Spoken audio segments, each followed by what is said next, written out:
Chapter 8. The Château d'If. The commissary of police, as he traversed the antechamber, made a sign to two gendarmes, who placed themselves one on Dante's right and the other on his left. A door that communicated with the Palais de Justice was opened, and they went through a long range of gloomy corridors, whose appearance might have made even the boldest shudder. The Palais de Justice communicated with the prison, a somber edifice that from its grated windows looks on the clock tower of the Écoles. After numberless windings, Dantes saw a door with an iron wicket. The commissary took up an iron mallet and knocked thrice, every blow seeming to Dantes as if struck on his heart. The door opened, the two gendarmes gently pushed him forward, and the door closed with a loud sound behind him. The air he inhaled was no longer pure, but thick and mephitic. He was in prison. He was conducted to a tolerably neat chamber, but grated and barred, and its appearance, therefore, did not greatly alarm him. Besides, the words of Villefort, who seemed to interest himself so much, resounded still in his ears like a promise of freedom. It was 4 o'clock when Dantes was placed in this chamber. It was, as we have said, the 1st of March, and the prisoner was soon buried in darkness. The obscurity augmented the acuteness of his hearing. At the slightest sound he rose and hastened to the door, convinced they were about to liberate him, but the sound died away, and Dantes sank again into his seat. At last, about 10 o'clock, and just as Dantes began to despair, steps were heard in the corridor, a key turned in the lock, the bolts creaked, the massy oaken door flew open, and a flood of light from 2 torches pervaded the apartment. By the torchlight, Dantes saw the glittering sabres and carbines of 4 gendarmes. He had advanced at first, but stopped at the sight of this display of force. "Are you come to fetch me?" asked he. "Yes," replied a gendarme. "By the orders of the deputy procureur?" "I believe so." The conviction that they came from M. de Villefort relieved all Dantes' apprehensions. He advanced calmly and placed himself in the center of the escort. A carriage waited at the door, the coachman was on the box, and a police officer sat beside him. "Is this carriage for me?" said Dantes. "It is for you," replied a gendarme. Dantes was about to speak, but feeling himself urged forward, and having neither the power nor the intention to resist, he mounted the steps, and was in an instant seated inside between 2 gendarmes. The 2 others took their places opposite, and the carriage rolled heavily over the stones. The prisoner glanced at the windows. They were grated. He had changed his prison for another that was conveying him he knew not whither. Through the grating, however, Dantes saw they were passing through the Rue Caisserie and by the Rue Saint-Laurent and the Rue Taramis to the quay. Soon he saw the lights of La Consigne. The carriage stopped. The officer descended, approached the guardhouse. A dozen soldiers came out and formed themselves in order. Dantes saw the reflection of their muskets by the light of the lamps on the quay. "Can all this force be summoned on my account?" thought he. The officer opened the door, which was locked, and, without speaking a word, answered Dantes' question, for he saw between the ranks of the soldiers a passage formed from the carriage to the port. The 2 gendarmes who were opposite to him descended first, then he was ordered to alight, and the gendarmes on each side of him followed his example. They advanced towards a boat, which a custom-house officer held by a chain, near the quay. The soldiers looked at Dantes with an air of stupid curiosity. In an instant he was placed in the stern sheets of the boat, between the gendarmes, while the officer stationed himself at the bow. A shove sent the boat adrift, and 4 sturdy oarsmen impelled it rapidly towards the Pilon. At a shout from the boat, the chain that closes the mouth of the port was lowered, and in a second they were, as Dantes knew, in the Friel and outside the inner harbor. The prisoner's first feeling was of joy at again breathing the pure air, for air is freedom. But he soon sighed, for he passed before La Reserve, where he had that morning been so happy, and now through the open windows came the laughter and revelry of a ball. Dantes folded his hands, raised his eyes to heaven, and prayed fervently. The boat continued her voyage. They had passed the Tête de Mort, were now off the Anse du Pharaon, and about to double the battery. This maneuver was incomprehensible to Dantes. "Whither are you taking me?" asked he. "You will soon know. But still, we are forbidden to give you any explanation." Dantes, trained in discipline, knew that nothing would be more absurd than to question subordinates, who were forbidden to reply, and so he remained silent. The most vague and wild thoughts passed through his mind. The boat they were in could not make a long voyage. There was no vessel at anchor outside the harbor. He thought, perhaps, they were going to leave him on some distant point. He was not bound, nor had they made any attempt to handcuff him. This seemed a good augury. Besides, had not the deputy, who had been so kind to him, told him that provided he did not pronounce the dreaded name of Noirtier, he had nothing to apprehend? Had not Villefort in his presence destroyed the fatal letter, the only proof against him? He waited silently, striving to pierce through the darkness. They had left the Isle Ratonneau, where the lighthouse stood, on the right, and were now opposite the Point de Catalans. It seemed to the prisoner that he could distinguish a feminine form on the beach, for it was there Mercédès dwelt. How was it that a presentiment did not warn Mercédès that her lover was within 300 yards of her? One light alone was visible, and Dantes saw that it came from Mercédès' chamber.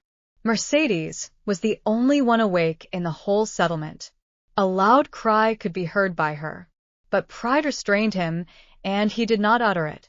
What would his guards think if they heard him shout like a madman? He remained silent, his eyes fixed upon the light. The boat went on, but the prisoner thought only of Mercédès. An intervening elevation of land hid the light. Dantes turned and perceived that they had got out to sea. While he had been absorbed in thought, they had shipped their oars and hoisted sail. The boat was now moving with the wind. In spite of his repugnance to address the guards, Dantes turned to the nearest gendarme, and taking his hand, "Comrade," said he, "I adjure you as a Christian and a soldier, to tell me where we are going. I am Captain Dantes, a loyal Frenchman, thought accused of treason. Tell me where you are conducting me, and I promise you on my honor I will submit to my fate." The gendarme looked irresolutely at his companion, who returned for answer a sign that said, "I see no great harm in telling him now," and the gendarme replied, "You are a native of Marseilles and a sailor, and yet you do not know where you are going?" "On my honor, I have no idea." "Have you no idea whatever?" "None at all." "That is impossible." "I swear to you it is true." "Tema y entrad." "But my orders." "Your orders do not forbid your telling me what I must know in 10 minutes, in half an hour or an hour.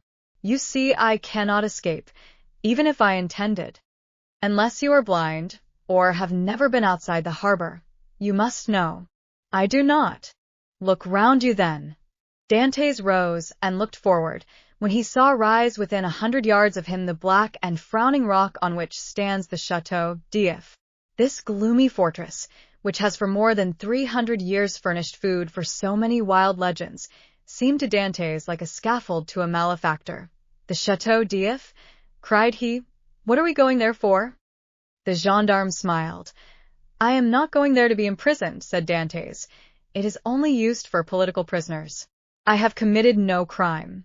"Are there any magistrates or judges at the Château d'If?" "There are only," said the gendarme, "a governor, a garrison, turnkeys, and good thick walls." "Come, come, do not look so astonished, or you will make me think you are laughing at me in return for my good nature." Dantes pressed the gendarme's hand as though he would crush it. "You think, then," said he, "that I am taken to the Château d'If to be imprisoned there?" "It is probable, but there is no occasion to squeeze so hard. Without any inquiry, without any formality? All the formalities have been gone through. The inquiry is already made. And so, in spite of M. de Villefort's promises?" "I do not know what M. de Villefort promised you," said the gendarme, "but I know we are taking you to the Château d'If. But what are you doing?" "Help, Somrodis, help." By a rapid movement, which the gendarmes practiced I had perceived, Dantes sprang forward to precipitate himself into the sea, but for vigorous arms seized him as his feet quitted the bottom of the boat. He fell back cursing with rage. "Good," said the gendarme, placing his knee on his chest. "This is the way you keep your word as a sailor. Believe soft-spoken gentlemen again. Hark ye, my friend, I have disobeyed my first order, but I will not disobey the second, and if you move, I will blow your brains out." and he leveled his carbine at Dantes, who felt the muzzle against his temple. For a moment the idea of struggling crossed his mind, and of so ending the unexpected evil that had overtaken him. But he bethought him of de Villefort's promise, and besides, death in a boat from the hand of a gendarme seemed too terrible. He remained motionless, but gnashing his teeth and wringing his hands with fury. This moment the boat came to a landing with a violent shock. One of the sailors leaped on shore.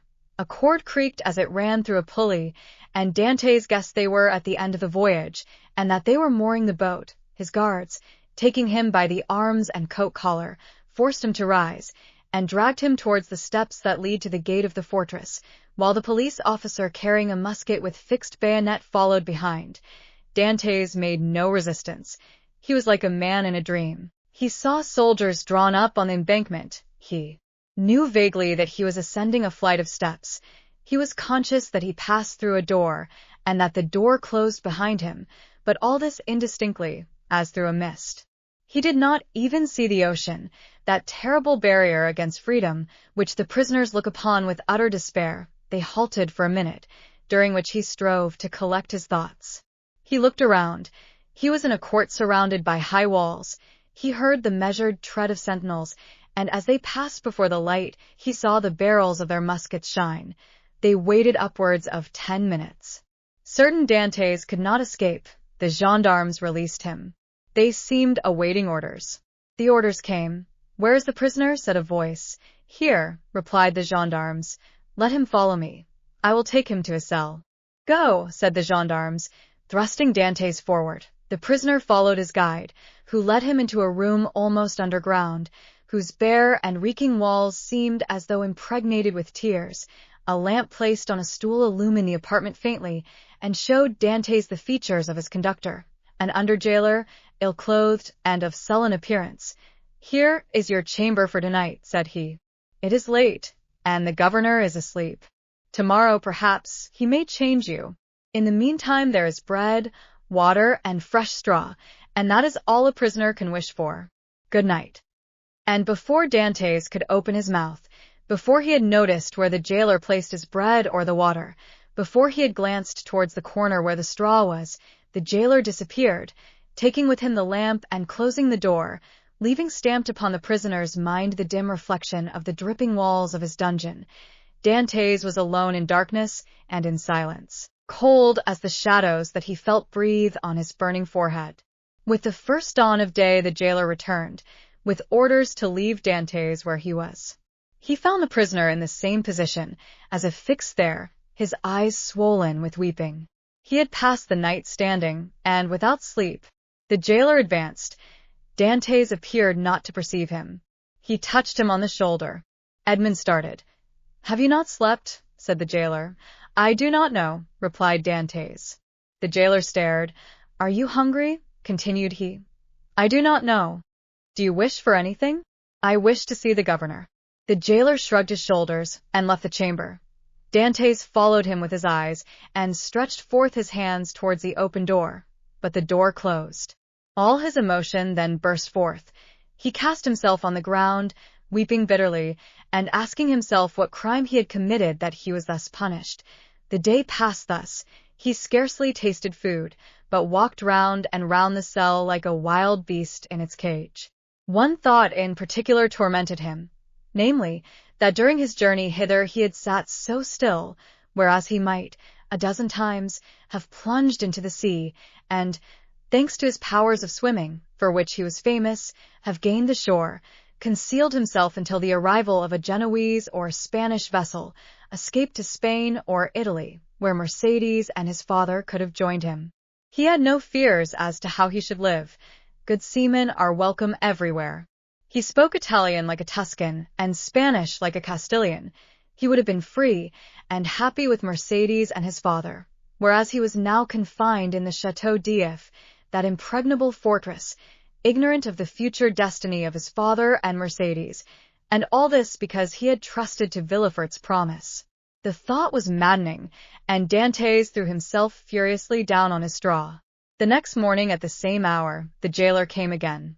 "Well," said the jailer, "are you more reasonable today?" Dantes made no reply. Come, cheer up. Is there anything that I can do for you? I wish to see the governor. I have already told you it was impossible. Why so? Because it is against prison rules, and prisoners must not even ask for it. What is allowed, then? Better fare if you pay for it books and leave to walk about.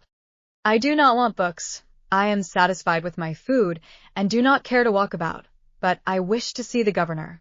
If you worry me by repeating the same thing, I will not bring you any more to eat. Well, then, said Edmond, if you do not, I shall die of hunger. That is all.